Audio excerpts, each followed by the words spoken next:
जय हिंद और जय श्री राम दोस्तों।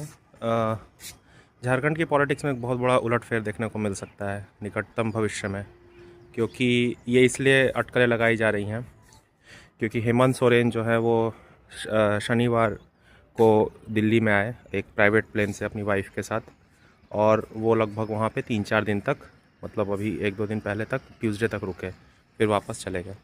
अब उनके पार्टी के हिसाब से तो वो उनके ससुर बीमार हैं, मेदांता में एडमिटेड हैं, इसलिए गए हैं। पर ऐसे अनुमान लगाए जा रहे हैं कि हेमंत सोरेन जो है वो बीजेपी के साथ टाई अप कर सकते हैं।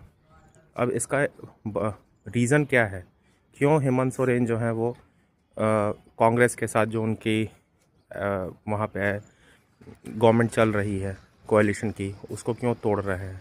तो उसके कई सारे रीज़न्स कहे जा सकते हैं। एक तो पॉलिटिकल प्रेशर है। पॉलिटिकल प्रेशर इसलिए है क्योंकि ईडी के जो छापे हैं वो बहुत तेज़ी से वहाँ पे जेएमएम के कई सारे, झारखंड मुक्ति मोर्चा के कई सारे नेताओं के ऊपर पड़ रहे हैं। एक तो ये वजह हो सकती है। दूसरी वजह ये हो सकती है कि जो यूपीए के साथ या जो इंडिया अलायंस के साथ जो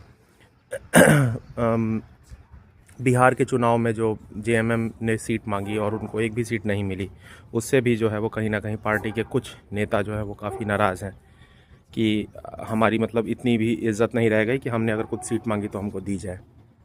तो इससे फ़ायदा भी हो सकता है बीजेपी को बहुत ज़्यादा, और कहीं ना कहीं बीजेपी को जो है वो नुकसान भी होगा। नुकसान इन द सेंस कि लोग उनसे क्वेश्चन करेंगे कि अगर उन्होंने झारखंड मुक्ति मोर्चा के को अपने में शामिल किया अपने अलायंस में, तो क्वेश्चन किया जाएगा कि जो हेमंत सोरेन कल तक आपके लिए क्रिमिनल थे, जिनके पीछे ईडी और सीबीआई पड़ी हुई थी, आज वो हेमंत सोरेन कैसे सही हो गए।